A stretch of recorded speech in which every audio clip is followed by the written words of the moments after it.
A very good evening to you all. Thank you for watching UBC television and welcome back from that heated match from the African Cup of Nations. My name is Wadulo Mark Arnold, Mugalu Muhammad in sign language. Without further ado, these are tonight's top stories.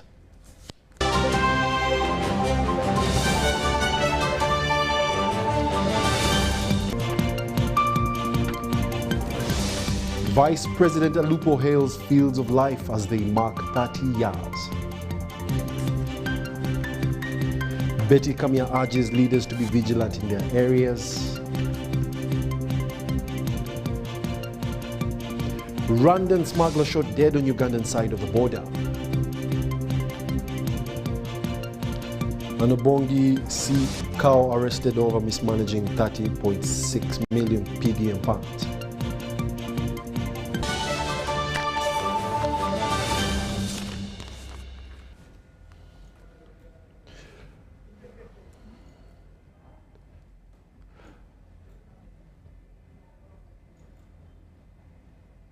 Once again, thank you for joining us. We now give you the news in detail. The Vice President of the Republic of Uganda, retired Major Jessica Alupo, has challenged investors in agriculture to ensure impact assessments are conducted. This, she said, will conserve the environment besides ensuring food security and income improvement. Alupo was speaking during the inception launch of the third phase of the China-Uganda South-to-South cooperation at National Fisheries Resource Research Institute in Kajansi. It is the climax of the inception launch of the third phase of the China-Uganda South-to-South Cooperation Project. Motor vehicles have officially been handed over for effective project implementation. The new phase of the project is to upscale, increase the efficiency in agricultural production by adapting new skills, new genetics, and also technology. The initiative is jointly implemented by Ministry of Agriculture, Animal Industry and Fisheries, along with the government of China.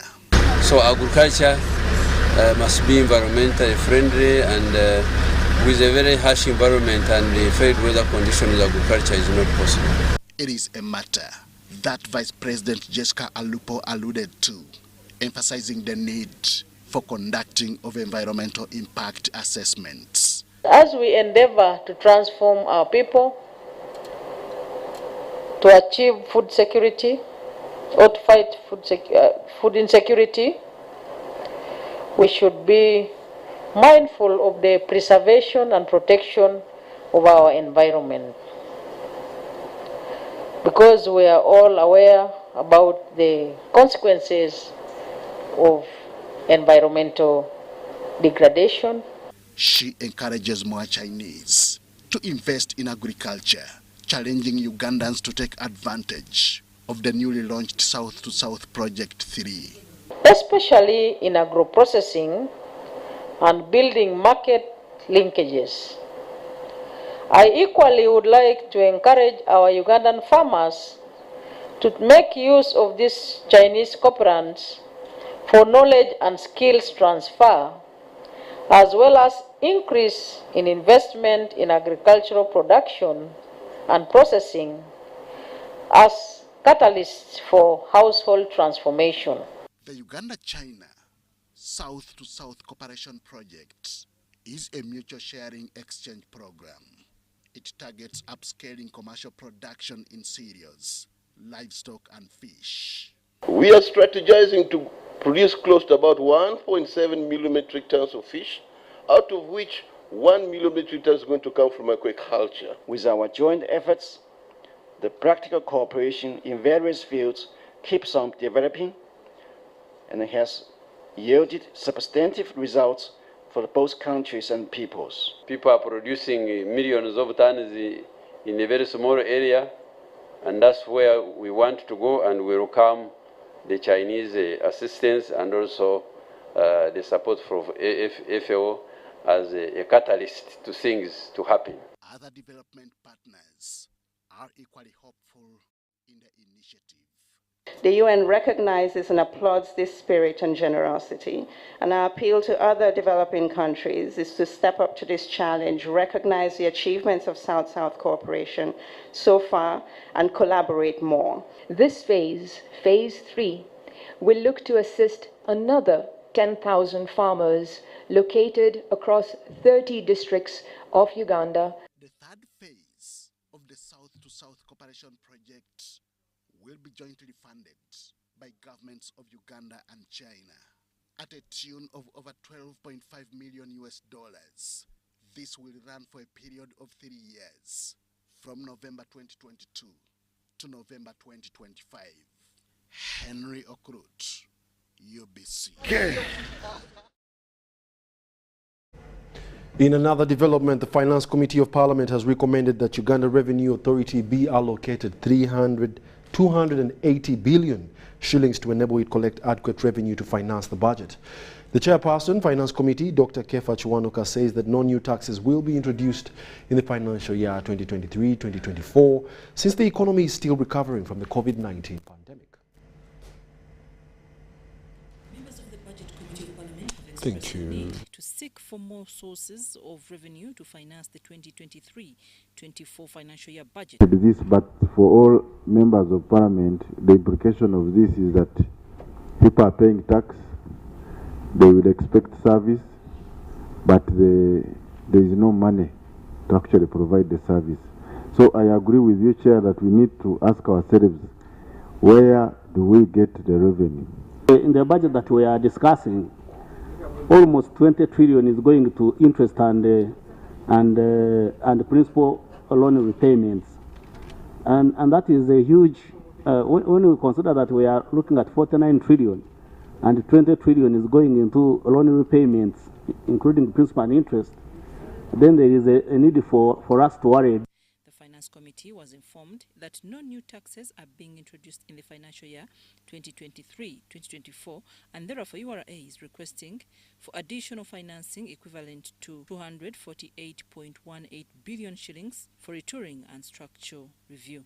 Is on tax expenditure. We in the committee, we believe that we can save money around the tax expenditure, and we are doing work, a lot of work on that, and we are coming up with a report to Parliament regarding both tax waivers. Those are where the executive has the discretion to waive, and then the tax exemptions where they are provided for in law.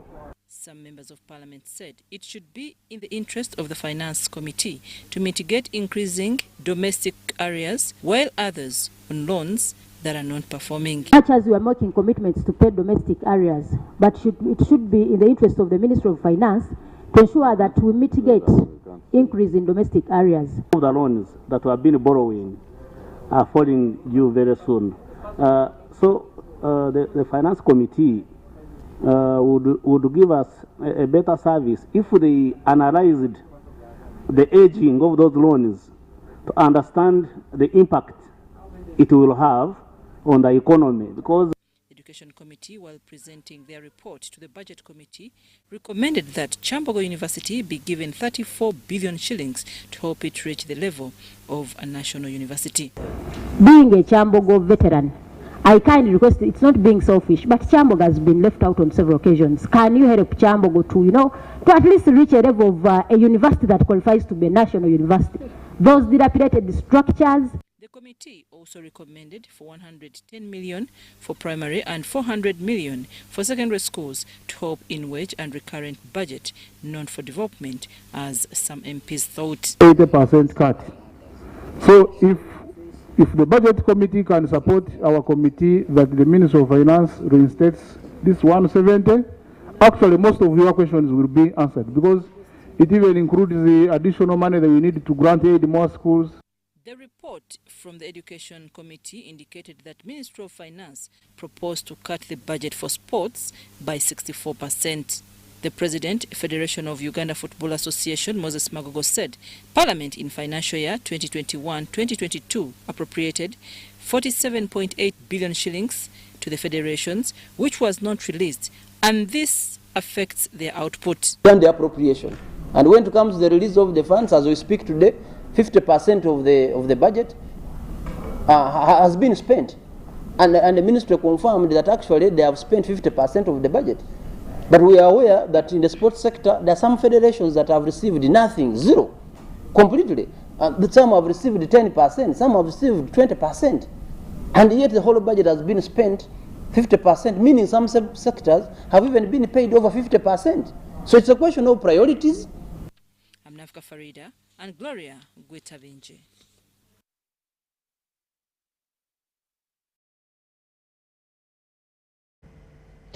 Furthermore, the Inspector General of Government, Betty Olive Kamia, has launched the Whistleblowers Reward Scheme, a lifestyle audit to allow the locals carry on war against corruption.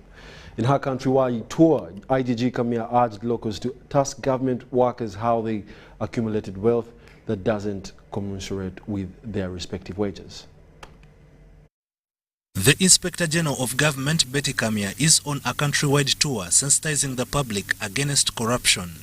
While launching the Whistleblowers Reward Scheme and lifestyle audit, Betty Kamia urged residents to be watchdogs against public officials who amass wealth not commensurate with their salaries. So I was here to incite the population to rise up and join the war of corruption. And I told them to look out for two things. One, the lifestyle of their leaders or their neighbors. Two, to look out for government programs. Reports indicate that over 10 trillion shillings is lost annually, which has continued to deter service delivery. Government sends money from Kampala, from the Ministry of Finance. But the journey from the Ministry of Finance to the contractor, there are stages, and at each stage, that money is chopped at its stage. By the time it reaches the contractor, it cannot do a good job. Hence the shoddy work, hence the poor roads. The tour began from Mbarara district with a spot check on Wizibwera Health Center 4 in Wizibwera Town Council, where she discovered that the facility receives 200 patients every day, but with only one senior doctor who also does both clinical and administration work. So it was a challenge because you work half, you can only cover half, and the rest have to be sent to the regional referral hospital. So you get calls from the regional referral, you are over-referring. The mothers don't have fuel. Which says, if you are going for study, give a 2-year notice. So that the replacement, because we know our difficulties, and I don't think you plan to go and go immediately. No, Wizibwera Health Center 4, of course, has 2 doctors, one of whom one is on study leave, and one is doing both management and the general surgery. So, but as a district, after realizing this, we decided to recruit. Now we have already advertised. The deadline for submission is end of this month. Kamia later met Mbarara district leaders and residents at Rubindi parish, where residents said their leaders are involved in all sorts of misconduct, including extortion, poor service delivery, among others.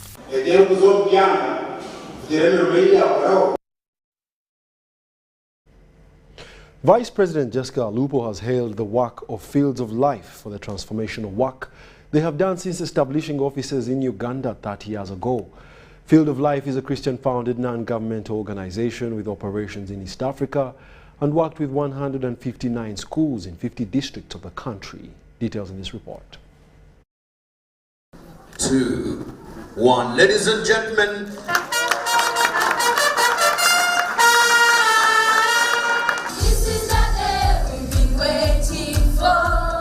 Vice President Majority Jessica Alupo has expressed her happiness to Fields of Life, a non-government organization in Uganda, for addressing barriers of enrollment, retention and completion at the different levels of education among youth. She also lauded Fields of Life for skilling the youth in various fields of economic activities in order to curb unemployment, because inadequate human resource is one of the obstacles hindering the country's development and the transitioning to a middle-income status. The Vice President was speaking as a guest of honor at the celebrations marking 30 years of existence of Fields of Life in the country. Education is not preparation for life. Education is life itself. It is no wonder that this organization is called Fields of Life. Because by educating and skilling children and youth, you are empowering the nation, because knowledge is a base for socio-economic transformation. Fields of Life's foundation in providing quality education is a tool of change and transformation of communities. During the celebrations in Mukono, attended by several other religious leaders and guests from Northern Ireland, among others, the Minister for State for Disaster Preparedness, Esther Davina Anyakun, said she was a beneficiary of the Fields of Life through the school they built in the Kadam, a village in her constituency in Karamoja sub-region. You have given hope to the most vulnerable people. You have given hope to the girl child in this country. Amidst all challenges, when I look at the 150,000 learners, Your Excellency, I want to request you, your indulgence, to have a medal for such founders who are changing the lives of Ugandans. The patron of the Fields of Life, Archbishop Emeritus Henry Luke Orombi, thanked God for the gift of Fields of Life, saying, God is always acting depending on our willingness to listen to Him and be used by Him. Our vision for Africa is targeting our children. Let our children be delivered. Dolway Johnston, who represented the founder of Fields of Life, Trevor Stevenson, said, through the organization, fields were literally transformed from killing fields to transformational fields in Ildewero and Nakasongola, inspired by faith, love, and peace to provide education for men and women of character. Fields of Life is a testimony from children. You might be fooled that this is the way I was. I was born lame, both legs, so I used to crawl on the ground. I grew up in a slum called Chivulu. Right now I'm called a doctor and I graduated in February. So, my name is Nimar Maureen from Archbishop Janan Luwum Vocational Training Institute. Catching a glimpse of you at the gate, we felt the beauty of her dream become true. Indeed, you are the fields full of life. This is the day we've been waiting for, a day of my life to show the world. Every life has a story. Through Fields of Life, God has given hope in the lives of over 27,000 Ugandan children who would otherwise be living hopeless lives. Etole Ed Archangel, UBC News.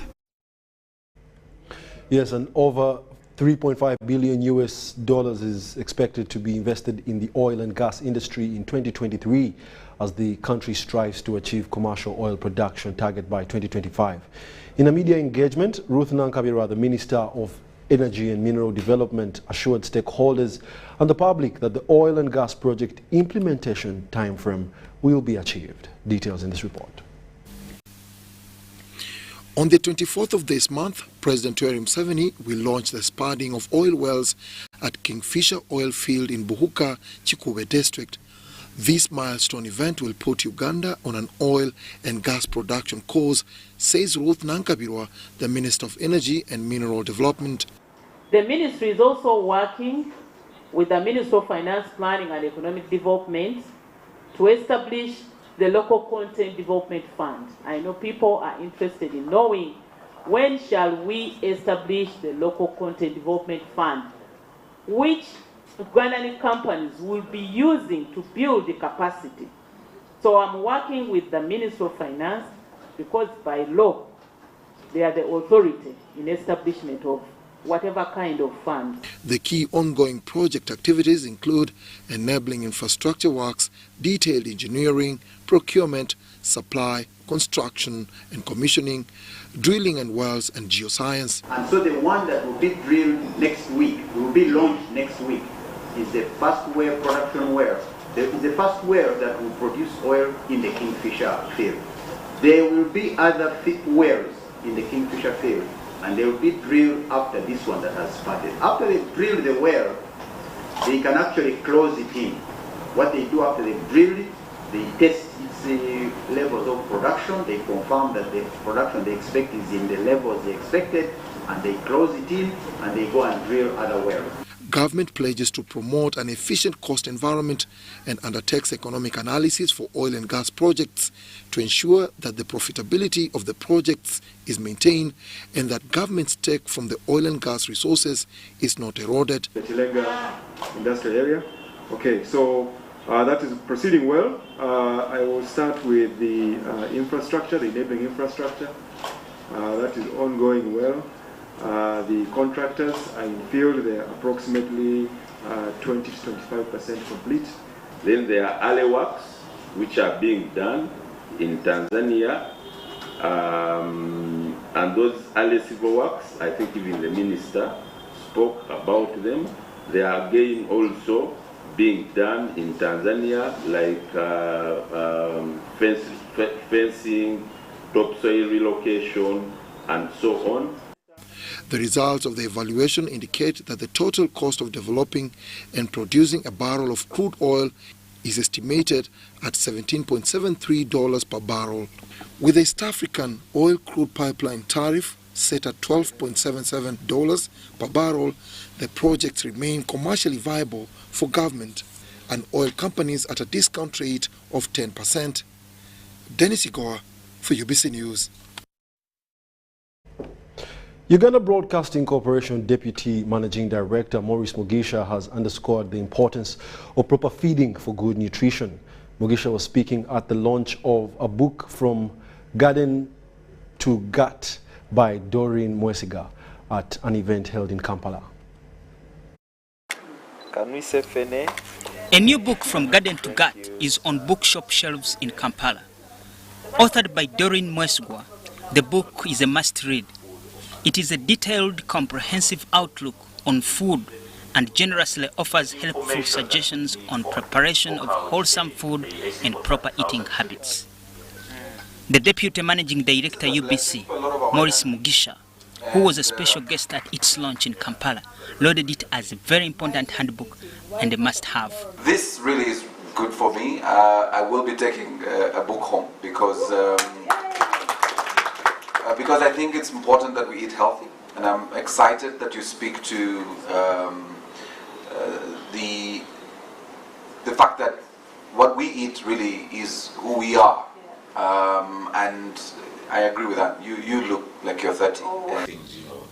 Doreen Mwesiga shares her childhood experiences with food that eventually informed her on good food practices. If they can incorporate a healthy eating system in their bodies, they won't even need a doctor, I can tell you.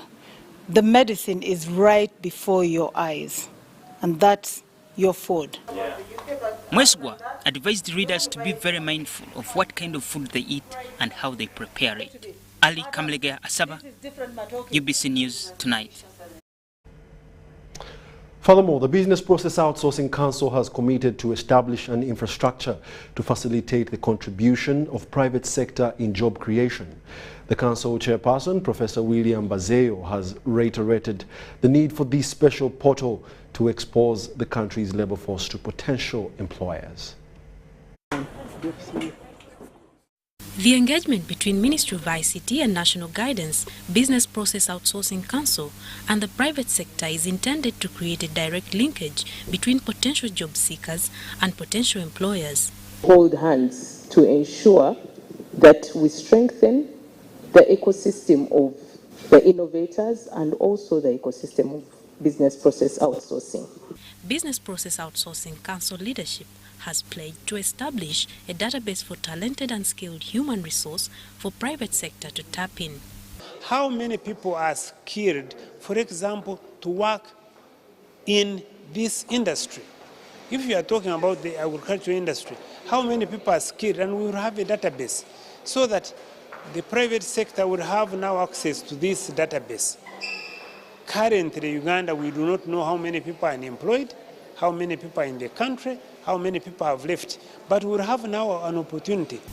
Private sector is appealing to government for significant incentives, especially internet, to enhance interoperability of entities. Most time we find that spending that amount of money to upskill, to upgrade the skills of the talents that we have to do the work is a big expense, and there is no incentive. We need to coordinate and create a direction for the private sector. And policies like this are very instrumental because they give direction. And then 3 is an agenda. What is our agenda as a country, and in which areas of the BPO verticals are we going to focus on? The Ministry of ICT and National Guidance, through outsourcing policy, is set to skill people according to the level of qualification to make them labor market ready. What BPO is going to do, BPO Council, is to organize, procure the relevant skill developers that they are able to standardize, train people. So that when you are training people to work, say, in the oil industry, they are different from those who are going to work in the industry for, say, value addition for agriculture. Really important that we also involve this talent that has already been practicing in a way, because that's going to show you the insight of their pain points that they've been finding. So a company that is working with coding, for example, they've been, maybe supplying in India. What has been their challenges there that can be addressed by this BPO policy, for example? The business process outsourcing sector is faced with challenges of high cost of training, labor competitiveness, high rate of labor mobility and turnover. Marion Awori and Abdul Nasir Lubama for UBC News. Now taking you south of the border, a suspected Rwandan smuggler has been shot and killed in Ruchiga district, causing instant panic among residents in the border district. The smuggler was reportedly intercepted at the Uganda-Rwanda border on Nyakisa Hill by suspected Rwanda security operatives about 50 meters on the Ugandan side of the border and shot at. The deceased was immediately whisked away into Rwanda by the assailant. Ugandan security officials, led by the Ruchiga District Police Commander Hussein Wagaba, have calmed down residents in Ruchiga after a smuggler from Rwanda was reportedly killed by suspected Rwandan operatives. The suspected smuggler was reportedly shot at 3 times before his lifeless body was carried back to Rwanda by his killers.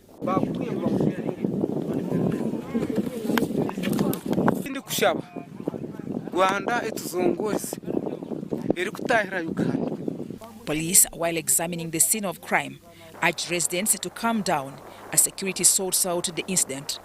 Incidents of shooting smugglers by Rwandan security authorities were rampant during the period of the border closure between 2019 January to 2022.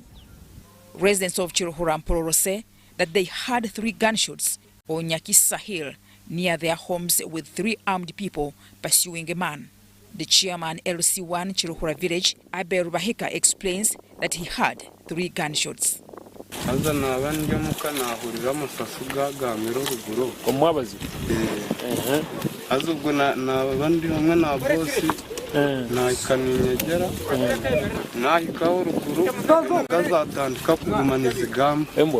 Uganda police post on the side of the border in Mpororo was reportedly closed about 3 months ago under unclear reasons. On the other hand, Civil Aviation Authority has apologized to the general public over video circulating on social media showing some security officers extorting money from the passengers to give them access, hence missing flights. Civil Aviation Authority says that some officers have been arrested over this incident. Let's have more on this report. Some security officers at Entebbe Airport have been arrested over alleged involvement in extorting money from passengers and visitors to grant them airport access. We have already reviewed the social media videos that have gone out We've reviewed them. We've been able to see, and I can announce that one of them has been arrested this morning, because he was easily identified as a staff who was involved in the fraud. So that one has been arrested. Omanche mbadde ndowooza mbadde nsaba nkuwa essimu yange ogisigaze sente bwe zijja ku ssimu tuziteekeko ku ssimu yo direct. The Deputy Director General, Uganda Civil Aviation Authority, Olivia Lumonyabi-Runji, lauded Ugandans for coming out and alerting them via social media on what's happening at the airport. Then afterwards, when I took a Gaye nangamba, sister leta emitwala awasatu oba sekyenyonyi egenda ku recording analabye dda abaana ennyonyi zaabaleseresedde okitegeera. Twetaaga immediate action. Bino yemugamba nti mwate mmanyi kintu kino nga kigenda mu maaso nsuubira mulimba. Kiri evident nti tokyasobola kuyita ku kisaawe kya Uganda kugenda mu nsi yonna nga tosasudde enguzi. Oba olina employment visa ng'ogenda ku mulimu, oba olina visit visa ng'ogenda kukyala. I also want, on behalf of the agencies at Entebbe International Airport, to appreciate the Ugandans that have actually come out and raised the issues that they faced. We can only improve or become better when we get such positive feedback. Now the airport security has reinstated stringent measures like name tagging for easy identification of staff and visitors. So what are we going to do right from yesterday is to implement the decision, enforce it, follow it up to ensure that any staff from whatever agency who has a direct interface with the customer in the different areas does not walk or use their phone while serving a customer. After you have completed with immigration, the only other persons who can offload you after you have passed immigration would be the responsible officers whom she has mentioned. So these are the areas that we need to iron out properly so people know exactly. The airport authority is worried that the incident might tarnish Entebbe Gateway's image in terms of scoring marks from the International Civil Aviation Organization. Well, we also do commend the Civil Aviation Authority for coming out strongly on the matter. Thank you very much. With that, let's take a short commercial break. When we return, we'll be back with more news tonight.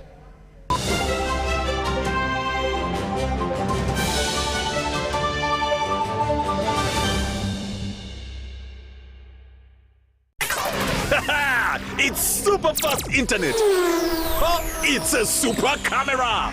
It's a super battery. Phone battery full. Yeah, it's a super deal.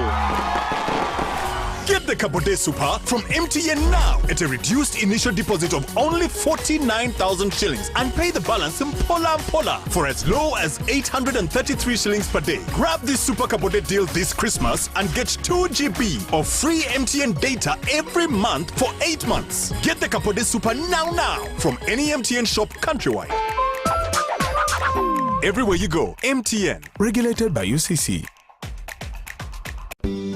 At Timex Nutrition Center, we advise you on the right foods to eat, exercise profile to adopt, and lifestyle strategies which are compatible to your blood group and genotype. This empowers your body to prevent and treat many diseases like diabetes, blood pressure, arthritis, ulcers, obesity, and many others. For more information, find us at our head office in Kampala on Nassa Road, Conrad Plaza, 2nd floor, or call 0758 819 952 or 0778 288 361. We also have other branches in Bara and Jinja.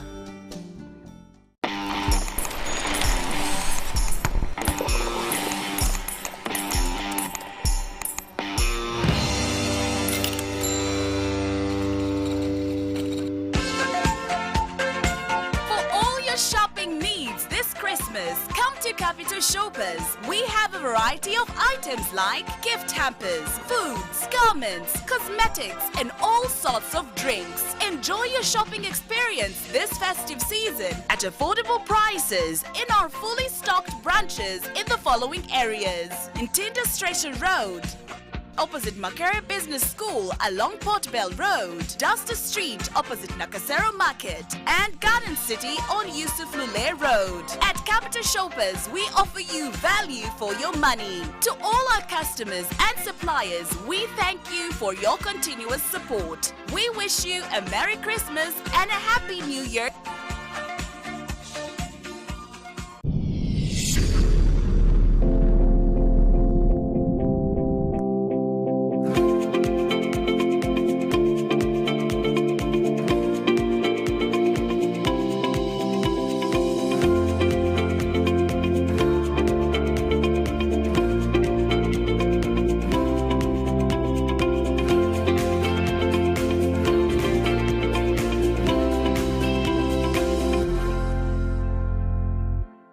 It's Freaky Friday from Airtel. Buy or gift. Buy or give. Get freaky too! Dial star 149 star 10 hash to load a Freaky Friday bundle for you to enjoy the best offers on voice and data. To buy a bundle for friends and family, dial star 149 star 10 star 5 hash. Freaky Friday with Airtel. Buy or gift a bundle today. Dial star 149 star 10 hash to get started. Airtel, the smartphone network. Ladies and gentlemen, it is no longer news that Ebola is with us. Please wash your hands with the soap every now and then. For the entire business community, ladies and gentlemen, let us lead by example. Let us sensitize our customers and let us be cautious. Avoid the handshaking, avoid the hugs, because it is dangerous for everyone. If you, your loved ones, or anyone else in your community is experiencing any Ebola signs and symptoms, immediately inform the health officials in your area. You can also call 0800 100 066 or text 8500 for free to notify the health authorities. Together, we can beat Ebola. This message is brought to you by the Ministry of Health with support from USAID, WHO, and UNICEF.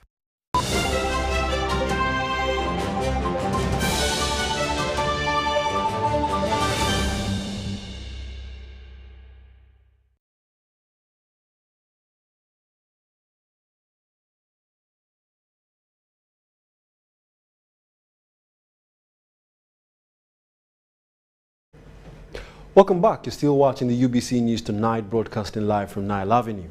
In more news, the Public Accountants Examination Board of the Institute of Certified Public Accountants of Uganda has released the December 2022 examination results. The president of the Institute of Certified Public Accountants of Uganda, Otieno Mayende, officiated the release and also announced a new Public Accountants Examination Board examination syllabus at an event held at Skies Hotel, Naguru, near Kampala. I hereby declare Accounting Technicians Diploma examinations results released. The Public Accountants Examination Board has released the December 2022 examination diet with at least 5,279 candidates attempting the examinations held at the 7 centers of Arua, Fort Portal, Gulu, Kampala, Mbale, Mbarara, and Nkozi. 66% of the passes were on first attempt of the various papers. In terms of age, 16.3% of the passes were scored by candidates in the age brackets 18 to 24 years. This year's accountants examinations in certified public accountants and accounting technicians diploma are the last ones to be conducted under the old syllabus. However, certified tax advisor students will continue sitting the current syllabus. Accountancy moves with the developments in the economies. That is why we have accounting standards being introduced, some other accounting standards being amended to reflect the changes in economic conditions. The president of the Institute of Certified Public Accountants of Uganda, Constantino Otieno Mayende, officiated the examination release and announced a revised PAEB examination syllabus. So what we do is we keep looking at what is changing in the economy, and then we also revise our syllabus accordingly, such that the graduates we produce are not going to be irrelevant in the system. The chairperson, Public Accountants Examination Board, CPA, Professor Laura Orobia, explained that under the revised syllabus already been submitted to the National Council for Higher Education, the institute plans to conduct computer-based examinations, beginning with integration of knowledge. From time to time after the release of exam results, the institute takes a step to share the areas of concern that could be indicators for students' poor performance. The Director Education at the Institute of Certified Public Accountants of Uganda, John Bosco Untagare, says under the new syllabus, content and learning outcomes have been refreshed to match developments in the regulatory framework, reporting standards, and business environment within which organization operates. Now we included the law of cooperatives. Insolvency is becoming very important.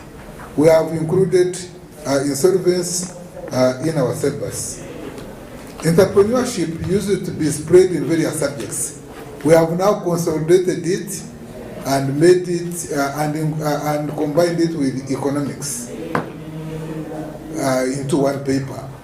We had a paper called Business Policy and Strategy. We are now calling it Strategy, Governance and Leadership. We know an accountant will have leadership. The outgoing syllabus that has been from 2016 to 2022, the Institute has produced 201 accounting technicians and 2,520 certified public accountants qualifications. Mtonyi Hilda and Deo Habimana, UBC.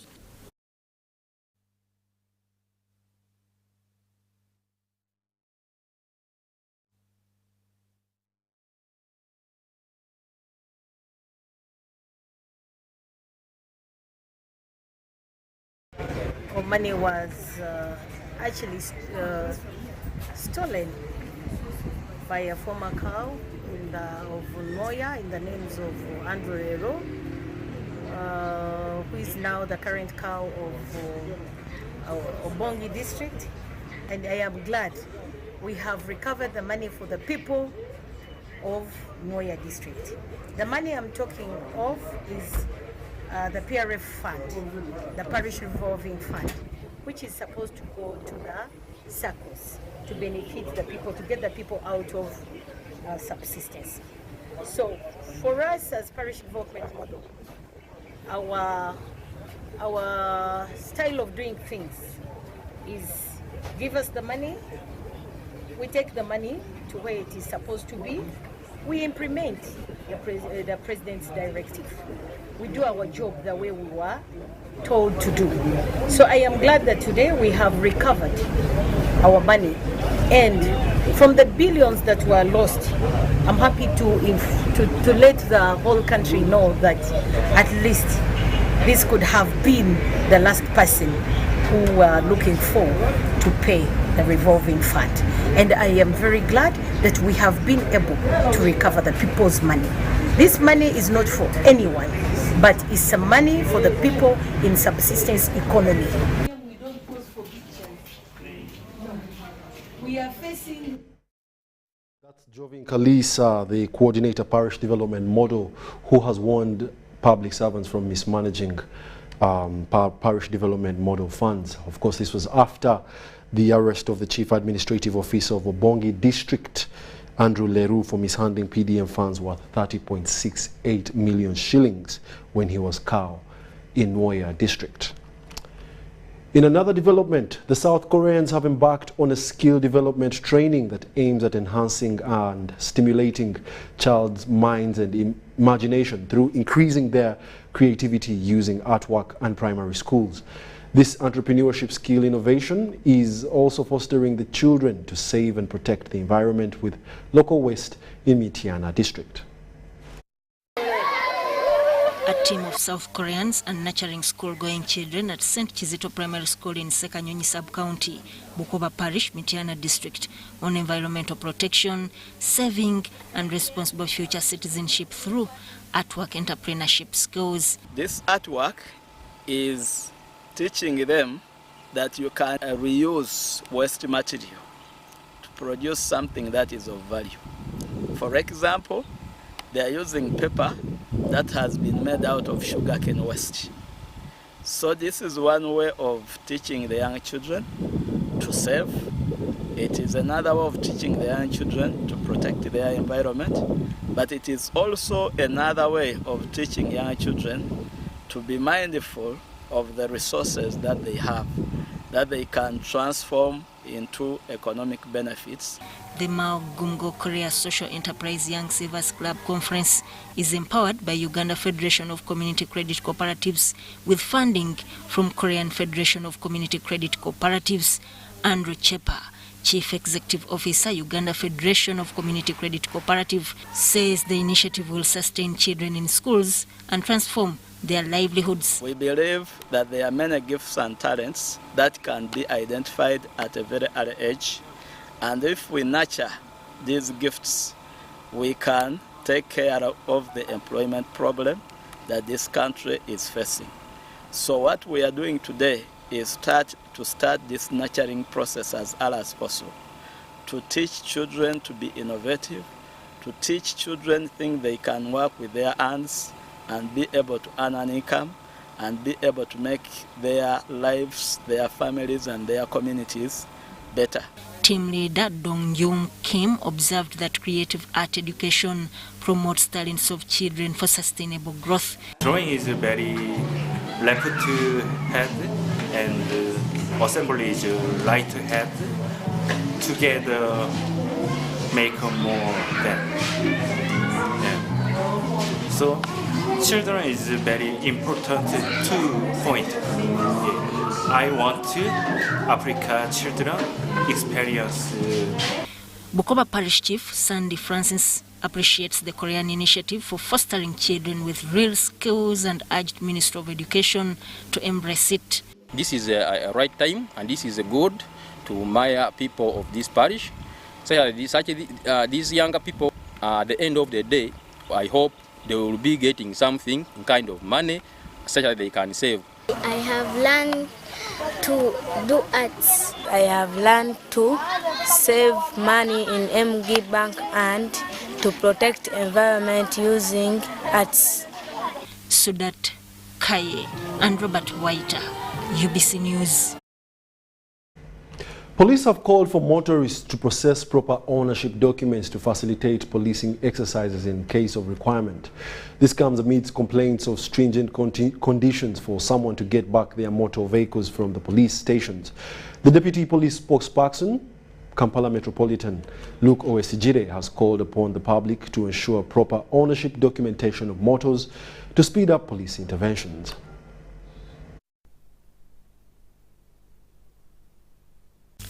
Almost at all the 161 police stations and over 1,000 police posts in the country, there are abandoned vehicles and motorcycles, most of which are exhibits. Motorcycles that were gotten through operations on theft of motorcycles in the country. Those motorcycles are also parked with us. They are labeled differently for us to differentiate them easily.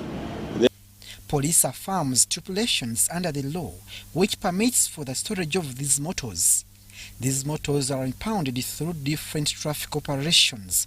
Motorcycles that we've impounded in the recent operations of checking for reflectors, traffic operations on riding permits, and many others. The Kampala Deputy Police Spokesperson Luke Owesigire says some vehicles and motorcycles are abandoned by criminals, while others are impounded during accidents. There are other motorcycles that are involved in accidents, in many other aspects, those that are, of course, where owners are serving sentences in prisons because of the crimes they could have committed. Police investigations reveals that many motors are owned by wrong elements without proper documents. Motorcycles that have been abandoned and are picked and brought to police, where we don't know the owners, and working with URA to ascertain many of the owners.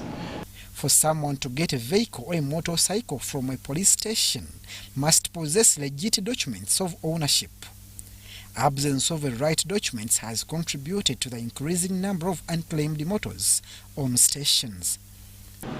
Some owners who have refused to prove ownership, of course their motorcycles can't be handed back to them, and those that have failed to pay the EPS tickets, their motorcycles of course can't be handed back to them. So we still have those many motorcycles with us. The law allows police to write to the magistrate for the auctioning of abandoned motors after the period of 6 months. However, this process has raised mixed reactions from the public about transparency. So standard operating procedures, we are supposed to keep them for 6 months. And after the 6 months, we are supposed to look into an issue of making sure that they are auctioned. Through that, that helps us, especially on the exhibits that have been with us for quite some time. Police disowns allegations of mishandling exhibits. Exhibit, any missing motorcycle, there is always an officer who is charged with making sure that they keep it safe. So if it goes missing, the officer will be held accountable. He will be taken to courts of law or made to pay the motorcycle or any exhibit that is missing. On several occasions, Police Professional Standards Unit has investigated cases where officers tampered with exhibits at the police stations relating to spare parts of motors. Abdul Nasir Lubwama for UBC. And in another development, Busitema and Makerere University have launched a resource book on how the young generation can transform their livelihood in some years to come.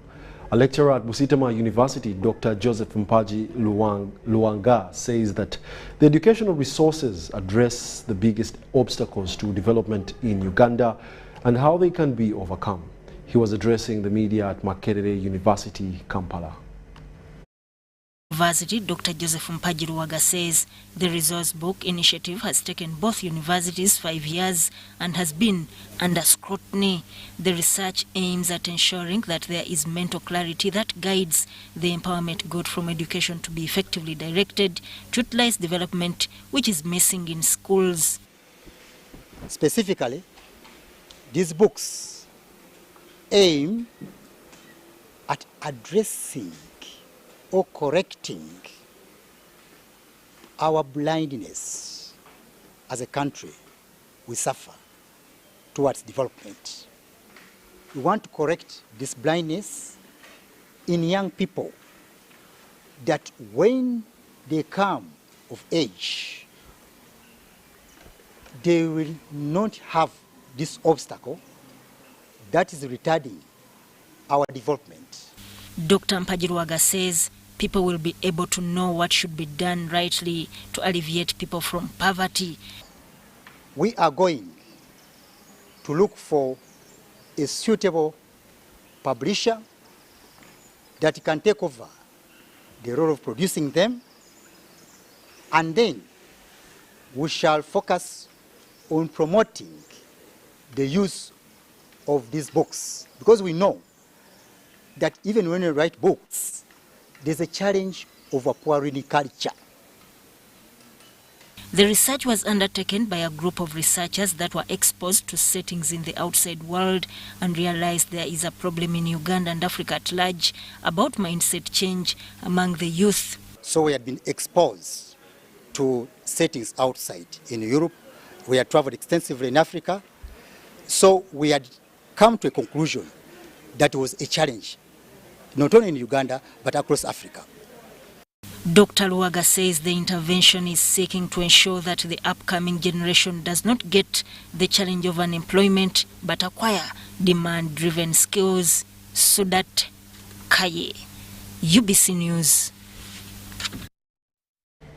And that brings us to the end of our 9 o'clock bulletin. Thank you for being a lovely audience. We now hand you over to the sports team to usher in Congo and Niger game happening in a few minutes. Thank you very much. It's super fast internet. Oh, it's a super camera. It's a super battery. Phone battery full. Yeah, it's a super deal. Get the Kabode Super from MTN now at a reduced initial deposit of only 49,000 shillings and pay the balance in Pola for as low as 833 shillings per day. Grab this Super Kabode deal this Christmas and get 2 GB of free MTN data every month for 8 months. Get the Kabode Super now from any MTN